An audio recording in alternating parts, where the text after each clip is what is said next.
ലൈംഗിക തൊഴിലാളിയാണെന്ന് പറഞ്ഞ് യുവാവിന് ഹണി ട്രാപ്പ്. 3 യുവതികളടക്കം പിടിയിൽ.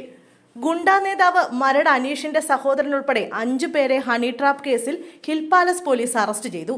അനീഷിന്റെ അനിയൻ ആഷിഖ് ആന്റണി, ആഷിഖിന്റെ ഭാര്യ നേഹ, ആഷിഖിന്റെ അടുപ്പക്കാരി സുറുമി, സുഹൃത്ത് പനങ്ങാട് വാടകയ്ക്ക് താമസിക്കുന്ന തോമസിന്റെ ഭാര്യ ജിജി എന്നിവരെയാണ് ഹിൽ പാലസ് പോലീസ് അറസ്റ്റ് ചെയ്തത്. വീഡിയോ കാണിച്ച ഭീഷണിപ്പെടുത്തി പല തവണകളിലായി 13,500 രൂപയും മൊബൈൽ ഫോൺ, ബൈക്ക് എന്നിവയും തട്ടിയെടുത്തെന്ന വൈക്കം സ്വദേശിയായ യുവാവിന്റെ പരാതിയിലായിരുന്നു കേസ്. ലൈംഗിക തൊഴിലാളിയാണെന്ന് തെറ്റിദ്ധരിപ്പിച്ച് സുറുമിയുടെ ഫോൺ നമ്പർ വൈക്കം സ്വദേശിയായ യുവാവിന് ആഷിഖ് ആന്റണിയും സുറുമിയും ചേർന്ന് നൽകി. തുടർന്ന് യുവാവുമായി ഇവർ സൗഹൃദം സ്ഥാപിച്ചു. കഴിഞ്ഞ നവംബറിൽ തൃപ്പൂണിത്തറ മാർക്കറ്റിന് സമീപമുള്ള ലോഡ്ജിലേക്ക് യുവാവിനെ വിളിച്ചു വരുത്തി. യുവാവ് മുറിയിലെത്തിയ ശേഷം സുറുമി വാതിലടച്ചപ്പോൾ പുറത്ത് കാത്തുനിന്ന ആഷിഖും തോമസും വാതിൽ തുറന്ന് അകത്ത് കയറി ഇവരുടെ വീഡിയോ ചിത്രീകരിച്ചു. തുടർന്ന് വീഡിയോ പ്രചരിപ്പിക്കുമെന്ന് യുവാവിനെ ഇവർ ഭീഷണിപ്പെടുത്തി. മറ്റു പ്രതികൾക്കൊപ്പം നേഹയും യുവാവിനെ ഭീഷണിപ്പെടുത്തി.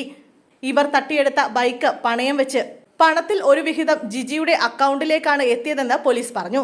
അന്വേഷണത്തിൽ 3 പ്രതികളെ നെട്ടൂരിന് സമീപമുള്ള വാടക വീട്ടിൽ നിന്നും, ഒരാളെ പനമ്പള്ളി നഗറിൽ നിന്നും, ഒരാളെ മൂന്നാർ റിസോർട്ടിൽ നിന്നുമാണ് പിടികൂടിയത്. കേരളത്തിനകത്തും പുറത്തുമായി നിരവധി ക്രിമിനൽ കേസുകളിൽ പ്രതിയാണ് ആനക്കാട്ട് വീട്ടിൽ അനീഷ് ആന്റണി എന്ന മരട് അനീഷ്. കൊച്ചി കേന്ദ്രീകരിച്ച് വൻ ഗുണ്ടാ സംഘവും ഇയാൾക്കുണ്ട്. നേരത്തെ പലതവണ മരട് അനീഷിനെ പോലീസ് പിടികൂടിയിരുന്നു. കുഴൽപ്പണം, മയക്കുമരുന്ന് കടത്ത്, വധശ്രമം, ഗുണ്ടാക്രമണം തുടങ്ങിയ കേസുകളിലാണ് മരട് അനീഷ് നേരത്തെ ഉൾപ്പെട്ടിരുന്നത്.